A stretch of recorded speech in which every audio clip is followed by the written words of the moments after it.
The eye is the lamp of the body. One can penetrate the depths of the soul at times by looking into the eye. It is the porthole. With regard to what is inside, it can be darkness. If the light within is darkness, then what darkness we have? The Lord indicates this problem. There are many out there in the world who spend much, and really much, time and money on hair, complexion, weight, and then, although it's not the body itself, clothes, shoes. Much happens to make up the beauty of the being. But if one looks into the depth, darkness reigns, and there is not beauty. Some souls are given to be able to read other souls and to see their state. The angels see far more than we do, but the Lord sees it all. There are levels, therefore, of beauty. It is helpful to have a body which is in good trim and not overweight and neglected. But then, if one marries a person because of bodily reasons, that will exhaust itself after a good while. And one is then going to fall back on the other. Is there a soul worth having for a whole life? Is there a good companion where there is a bottomless source and resource for interesting conversation? This now applies not only in the Christian field, but also in human relationships in general. Many a bad partnership fails because based on a bad starting point. The soul is not met. So there is beauty of the body, beauty of the character, which is not indifferent either, because grace builds on nature and doesn't destroy it. But then, thirdly, there is the beauty of the soul itself, seen by God, but sometimes intuited also by the brethren. We talk about a beautiful soul. That then will manifest itself not only in acts of beauty and kindness, but in also a manifestation of beauty and kindness. A soul radiates through the eyes and through the smile. A face beams. It irradiates, it gives off.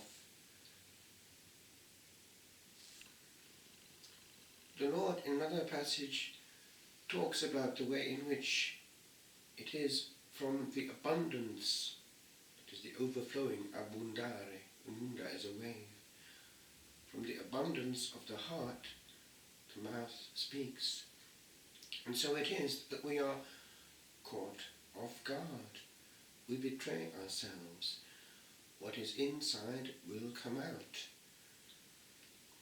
We talk willingly, for instance, about what interests us.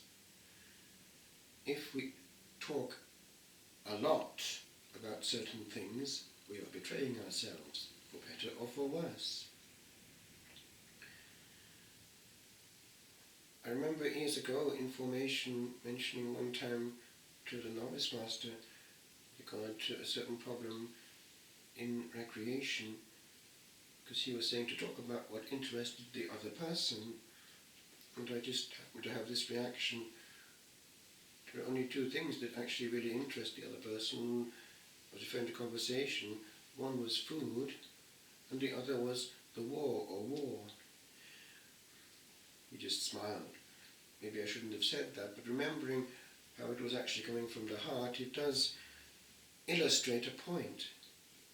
But one needs to be able to be a complete person and able to dialogue about many things. Otherwise, if it's a lifelong partnership, either in marriage or in an enclosed community, there's going to be dysfunctionality. It's not enough either to be pious. One has to be interesting in one's piety and balanced. It is actually quite heavy going to be with a person who is over the top and not balanced. Everything is an issue and there is no peace. It has to be the creation of joy and, as it were, natural grace in good conversation.